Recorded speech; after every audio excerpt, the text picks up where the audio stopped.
You punya relationship, boleh tak ceritakan sikit value yang dapat lepas orang sama-sama buat dengan anak?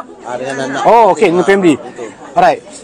Kalau nak cerita tu, kadang kena faham sikit background saya dulu. Saya dulu kerja industri media saya lebih dah 20 tahun lah. Kerja saya jarang dapat off day weekend. Okay, weekend. Seminggu tu kalau ada 4 minggu, saya dapat 1 atau 2 kali je. Itu pun Sabtu atau hari Ahad. So sebab yang sama juga, wife saya berhenti kerja dulu, wife saya dalam industri media, Anida Salwani. So dia berhenti kerja untuk dapatkan weekend. Anak-anak saya ni kalau masa kecil tu dulu, kalau macam budak-budak dia ada tadika, konsert lah, combo lah, apa semua tu, saya sangat-sangat jarang dapat pergi. Kalau saya kerja, anak-anak sedih lah kan. Ada dia pergi dengan mami dia lah. Jadi kalau saya pergi pun saya pergi kejap. Tu jumpa muka, hai. Tu saya balik. Saya nak kerja, pasal saya kerja shift. Dan bila dah saya buat BE ni, saya dah BE dah 3 tahun ni kan, anak-anak saya cakap, oh, saya rasa kakak suka mami dia ni lah. Oh, dia kata dia suka yang ni tau, compare dengan yang dulu. Cakap, apa beza dia? Saya tanya, saya kata, pasal hari-hari kita duduk majlis makan dengan dia, kita share dengan dia good news. Oh, tadi baru jumpa UKA tau, seronoknya dapat jumpa orang tu, dapat tolong orang ni. Lepas tu, oh, orang ni dapat beli kereta, betul. Share good news, positif vibe dengan dia. Sampai satu tahap, kalau you perasan, masa dulu Anida jadi speaker di weekly meeting, right?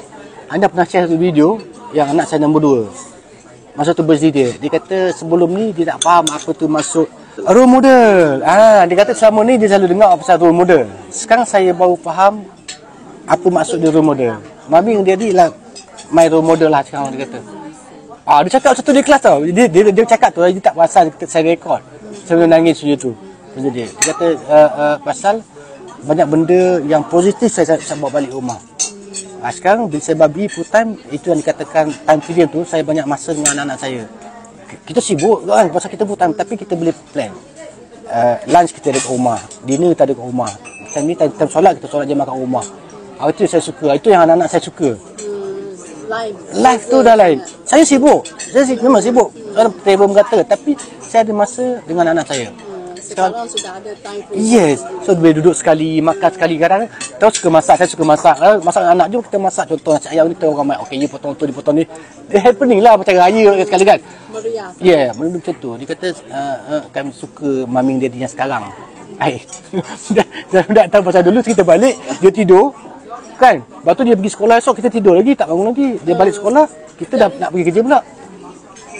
Lan tu. Jadi jarang jumpa. Jarang jadi jumpa. relationship pun makin jauh. Yes. Dulu macam bila you tahu kita kerja makan gaji, nak cuti raya ni bukan hak kita tau. Betul tak? You ada majikan, bukan hak you untuk cuti raya. I bagi you 1 hari 2 hari, you ambil je lah. Setuju tak? Itu yang kecil. Itu yang kena tahankan lah.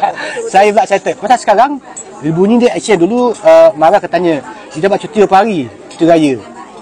Kan? Dapat ke tak dapat? Satu. Yang kedua dapat berapa hari? Sekarang ni saya bertanya dia, you nak cuti berapa hari? Dia bunyi dia lain tak kan? Bukan kita belagak tak? Tapi kita ada pilihan. Kita ada pilihan.